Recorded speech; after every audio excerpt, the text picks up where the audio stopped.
ಶುಭೋದಯ, ನಮಸ್ಕಾರ.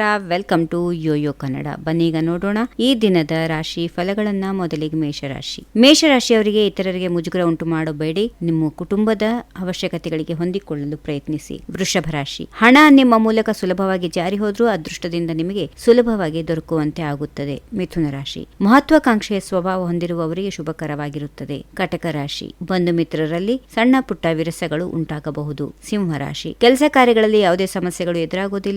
ಉತ್ತಮ ದಿನ. ಕನ್ಯಾ ರಾಶಿ, ದೂರದ ಪ್ರಯಾಣ ಮಾಡೋದ್ರಿಂದ ಲಾಭ ಆಗುವ ದಿನ. ತುಲಾ ರಾಶಿ, ಕಚೇರಿಯಲ್ಲಿ ಉನ್ನತ ಅಧಿಕಾರಿಗಳೊಂದಿಗೆ ವಾದ ವಿವಾದ ನಡೆಯುವ ಸಾಧ್ಯತೆಗಳಿವೆ. ವೃಶ್ಚಿಕ ರಾಶಿ, ಹೊಸ ಜನರನ್ನ ಭೇಟಿ ಮಾಡೋದ್ರಿಂದ ಹೆಚ್ಚು ಪ್ರಯೋಜನವಾಗುತ್ತದೆ. ಧನುಸು ರಾಶಿ, ನಿಮ್ಮ ಮಾತಿನ ವೈಖರಿಯಲ್ಲಿ ಬದಲಾವಣೆಯಾಗುವ ಸಾಧ್ಯತೆಗಳಿವೆ. ಇನ್ನು ಮಕರ ರಾಶಿ, ವೃತ್ತಿ ಜೀವನದಲ್ಲಿ ಉತ್ತಮ ಪ್ರಗತಿ ಕಂಡು ಬರುತ್ತದೆ. ಉತ್ತಮ ದಿನವಾಗಿದೆ. ಕುಂಭ ರಾಶಿ, ತಂದೆಯ ಆಶೀರ್ವಾದದೊಂದಿಗೆ ಸರ್ಕಾರದಿಂದ ಗೌರವ ಲಭಿಸುವ ಸಾಧ್ಯತೆಗಳು ಇವೆ. ಕೊನೆಯದಾಗಿ ಮೀನರಾಶಿ, ನಿಮ್ಮ ಏಳಿಗೆ ಸಹಿಸಲಾಗದ ಹತ್ತಿರದವರೇ ನಿಮ್ಮನ್ನು ತೀವ್ರವಾಗಿ ವಿರೋಧಿಸುತ್ತಾರೆ. ಜೋಪಾನ. ಹೀಗಿವೆ ಈ ದಿನದ ರಾಶಿ ಫಲಗಳು. ಸರ್ವರಿಗೆ ಶುಭವಾಗಲಿ. ಶುಭ ದಿನ. ನಮಸ್ಕಾರ.